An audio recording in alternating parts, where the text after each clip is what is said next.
One of the biggest lessons I have learned in this life is that you cannot trust the neutral person. You cannot trust the person that has no concrete ideas and beliefs. Everything that is spoon-fed to this individual, they will take and accept because they have nothing inside their brain that tells them, no, this is not right. Yes, this is right. They have nothing inside of them. So they drift along with everybody else's opinions, thoughts, beliefs, and they have nothing. They just flow with everything. And this made me think today about how my personality, right, is somewhat polarizing. Now, when I say this, I'm not telling you to be confrontational. Know your place, know where you're at. Sometimes you don't need to be confrontational. Sometimes you don't need to let people know what you're really thinking. And that's majority of the time. Let's be honest, all of this shit is fake. When you're at work, when you're in the family get together and you got that uncle that's saying some BS and you know it's BS, sometimes you just have to keep your mouth shut. Not because you're afraid to actually speak your mind, but this person might be so far removed from what you know to be true. So you just shut the fuck up and you let them think that they're in control of the conversation, think that they are right. When in reality, you know that they're saying some BS. Now, in that person's world, what they're saying might be true to them, but it might not relate at all to you. And I see this everywhere I go, no matter what system, structure, at work, at school. People always agreeing and being neutral with everything. And it's interesting because when you actually become polarizing in your thoughts and the way you see the world, you understand that majority of people are performing. They're performing because they want to be accepted into the group. They want people to like them. And when you actually run your own beliefs, your thoughts, people can sense that. And they don't like it. They don't like that you think differently. They don't like that 99% or 95% of us collectively think this way. Why do you think differently? They hate that shit. And that's why it is better, so much better, to be loved or hated. And I've received this in my life. Growing up, I always believed that people either did not like me or they liked me a lot, they loved me, but it was never in the middle. And it's extremely difficult when you first have to answer to this, because it's so much easier to be neutral. It's so much easier just to agree with what everyone says. But there's so many times when people speak and I hear the way they think and what's coming out of their mouth, I just don't agree with what the fuck they're saying. And even if you don't verbally say, I disagree with you, because context, right? Sometimes you're in the workplace. Majority of the time, it's not worth being confrontational, speaking your mind. Let's be honest. It's not worth it. Unless something is really going on that is affecting you and you actually have to speak your mind. But people can sense this off of you. They can sense that you do your own thing. They can sense that you think a different way, and they just hate that shit. And this is something that I've experienced at every single workplace, within certain friend groups in the past. And it's better this way, because the people that are actually polarizing, they're actually speaking the truth as to what they believe is true. You see, the neutral person, you don't know where the source is coming from.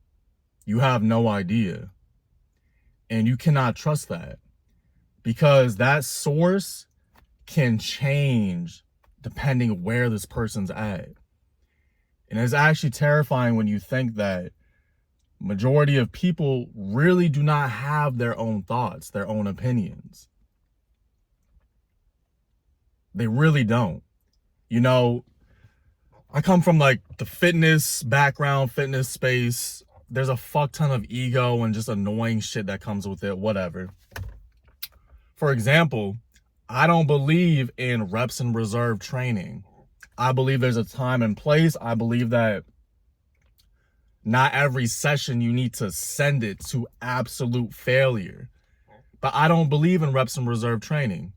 Now, if you go online and you look up the science nerds and the people coming out with studies, a lot of people believe reps and reserve training, training to failure is stupid. I don't believe that, and I will never accept it. It does not matter what scientific literature, what new study comes out, I do not accept that. Why? Because I have trained for over 8 years. I have studied people who have worked out close to failure, who literally do not count reps or sets. They just go 45 minutes or an hour straight.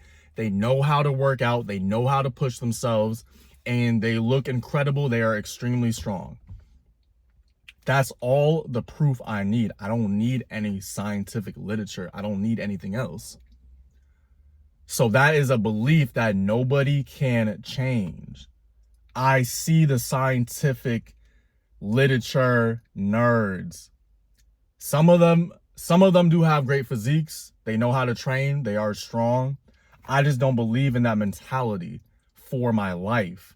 It's not even a training concept.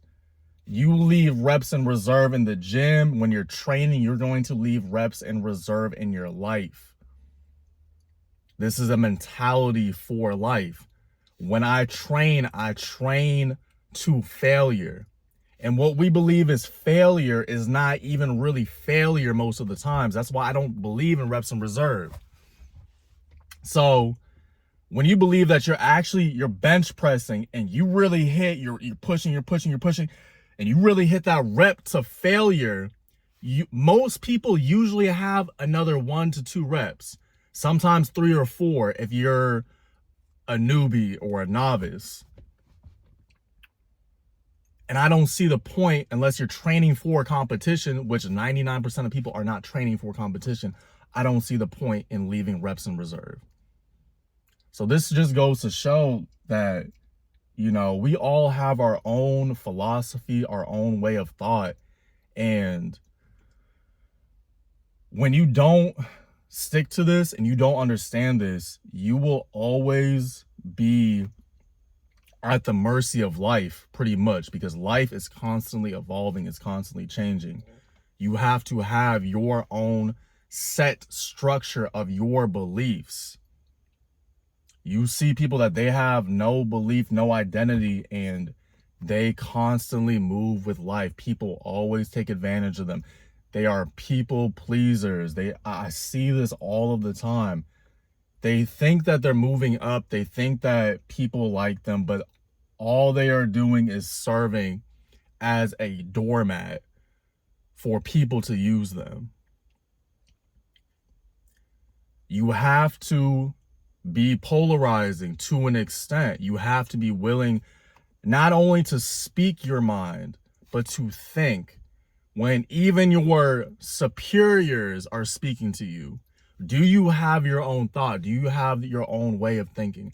I have been told hundreds of times by old supervisors, managers, a way of doing something. And in my head, I think that is stupid. That's dumb. But I'm going to play the game. I'm going to do my part, but I believe this is dumb. And you have to trust that within yourself. If you think something should be a certain way, you should truly believe that, because that is what your conscience, that is what your spirit, your mind, your soul is telling you. These signs and the way you feel is not for nothing. It is a signal to let you know that, hey, this is not the way that I want to do this. And there's nothing wrong with that. You have to have the utmost belief in that. But people that have no way of thinking and they just flow with everyone else's opinions, you cannot trust these people. Because when something changes and life is constantly changing, they will switch up like this. I've seen this over and over with old groups of friends I used to have years ago who had no strict way of thinking, no structure to their life, no belief system to fall back on. And they got in trouble all the time. They were always getting caught up with this and that. My friends that have lasted for the past 7, 8 years, 10 years are people that stick to a certain code and they believe in their code. Even if it does not align with my code, the way I see the world, the way my beliefs, I can trust that they are coming from a source that they believe in, and I can trust what they are putting out. You see people like Trump, Elon, Jeff Bezos, whoever, whatever worldly figures, right? That these people are polarizing. They are polarizing. A lot of people hate them. A lot of people love them. But the one thing that you cannot say is that they are not true to themselves. That's why they have so much power, so much influence. You can love them or you can hate them. But you can't deny the fact that they are always true to themselves.